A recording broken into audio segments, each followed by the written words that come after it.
اللہ الرحمن الرحیم۔ پرسوں سب سے بڑے کبیرہ گناہ شرک کے بارے میں کچھ بات کی تھی۔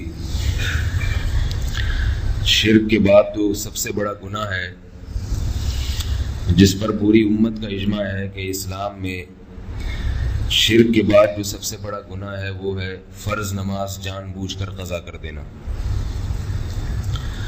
حدیث میں ہے رسول اللہ صلی اللہ علیہ وسلم سے پوچھا گیا کہ اکبر الکبائر کیا ہے، ایک کبیرہ گناہوں میں بھی سب سے بڑے بڑے گناہ کون سے ہیں؟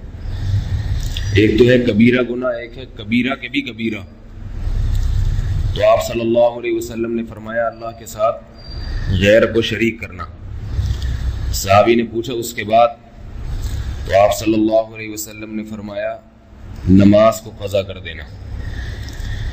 اس لیے اس کا بہت زیادہ خیال کرنا چاہیے کہ اللہ تعالیٰ نے جس بات کا قرآن مجید میں سینکڑوں مرتبہ حکم دیا ہو، کوئی پارہ قرآن مجید کا ایسا نہیں ہے جس میں اللہ نے نماز کا تذکرہ نہ کیا ہو۔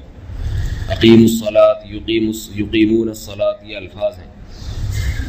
تو اس کا اس قدر اہتمام اور اتنی زیادہ تاکید، یہاں تک کہ کوئی گناہ ایسا نہیں ہے جس کے بارے میں کسی مجتہد نے یہ کہا ہو کہ فلاں گناہ کرنے سے انسان کافر ہو جاتا ہے، لیکن نماز چھوڑ دینا ایک واحد ایسا گناہ ہے جس کے بارے میں بعض فقہا کا مذہب یہ ہے کہ نماز چھوڑ دینے سے انسان کافر ہو جاتا ہے۔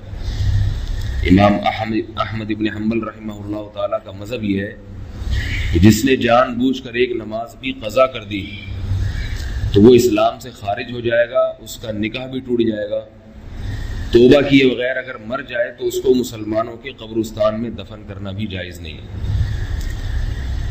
لیکن جمہور کا مذہب یہ ہے کہ نہیں، کافر نہیں ہوتا لیکن کفر کے قریب پہنچ جاتا ہے۔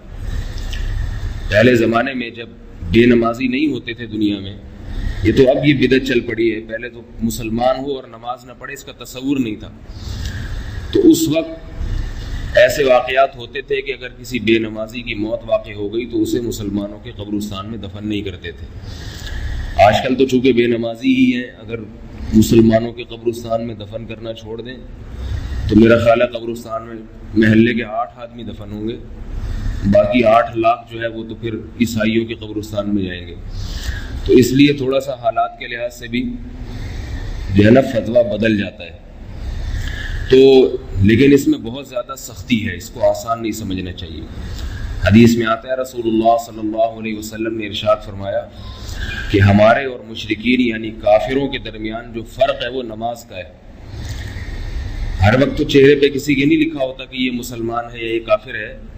تو آپ علیہ السلام نے ایک مثال دے دی کہ بھئی اذان ہوگی، جو نماز کی تیاری کرے گا وہ مسلمان ہوگا، جو نماز کی تیاری نہیں کرے گا اپنے دکان میں کاروبار میں بیٹھا رہے گا وہ کافر ہوگا۔ یہ واضح فرق ہے نماز کے ذریعے، اس لیے اس کا بہت خیال کرنا چاہیے۔ اس کے ساتھ ایک اور بھی حدیث میں جس کو بیان کیا کہ تیسرے نمبر پہ جو جس کو سب سے بڑا گناہ حدیث میں کہا گیا ہے، یہ جو آپ سے عرض کر رہا ہوں نا، نمبر لگا کے اس میں یہ نیت کر لیں کہ ان تمام گناہوں سے انشاءاللہ رمضان میں توبہ کریں گے، کیونکہ یہ چھوٹے گناہ نہیں ہیں، یہ بڑے بڑے گناہ ہیں۔ بڑا گناہ کی تعریف یہ ہے کہ جس پر جہنم کی وعید ہو، جہنم کی آگ۔ چھوٹی موٹی خطاؤں کے بارے میں تو اللہ نے فرمایا کہ میں ویسے ہی معاف کر دوں گا، نمازوں سے معاف ہو جاتی ہیں۔